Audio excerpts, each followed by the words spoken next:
భారత్‌లకి ఆఫ్ఘనిస్తాన్ జట్ల మధ్య జరిగిన మూడో వన్‌డే మ్యాచ్‌లో గనక మనం చూసినట్టయితే, రోహిత్ శర్మ, యశస్వి జైస్వాల్ అదరగొట్టేశారు.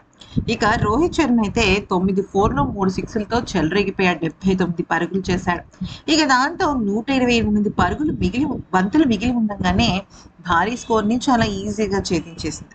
అయితే రోహిత్ శర్మనేమో ఈ సీరీస్‌కి ముందు ప్రతి ఒక్కరు కూడా టార్గెట్ చేసిన వాళ్ళే.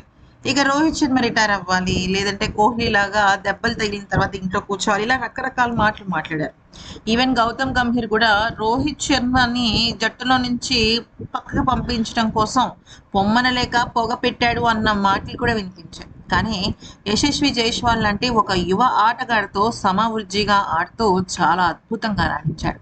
దీనిపైన రోహిత్ శర్మ కూడా స్పందించడం జరిగింది. అసలు ఇంతకీ రోహిత్ శర్మ ఏమన్నాడంటే, మొదటగా ఓపెనర్‌గా బరిలోకి దిగిన నేను, యశస్వి జైస్వాల్ ఒకటే అనుకున్నాము.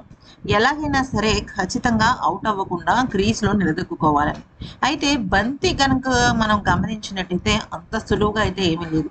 చక్కగా బ్యాట్ మీదకి వస్తున్నట్టుగా ఏమీ లేదు. చాలా నెమ్మదిగా కనిపించింది.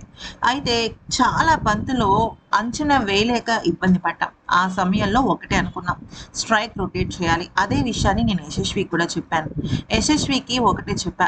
స్ట్రైక్ రొటేట్ చేయి. అంతకు మించి నువ్వు ఏమీ చేయొద్దు అని నేను తనకి సలహా చెప్పా. కానీ తనకది చాలా బ్రహ్మాండంగా వర్కౌట్ అయింది. ఎందుకనంటే తనలో సాధించాలి అన్న తపన ఉంది. తనను తాను నిరూపించుకోవాలి అన్న కసి ఉంది. అలాంటి సమయంలో చిన్న చిన్న మార్పులు చాలా పెద్ద ఫలితాన్ని ఇస్తుంటాయి. ఎలాగా అంటే ఒక చిన్న క్యాచ్ మొత్తం ఆట గమనాన్ని, మ్యాచ్ గెలుపు ఓటముల్ని నిర్దేశించినట్టుగా ఒక బ్యాట్స్‌మెన్ కూడా ఒక చిన్న టార్గెట్‌తో బరిలోకి దిగితే ఖచ్చితంగా ఇటువంటి ఫలితాలు బయటకొస్తాయి. యశస్వి చాలా ఫోకస్డ్ పర్సనాలిటీ.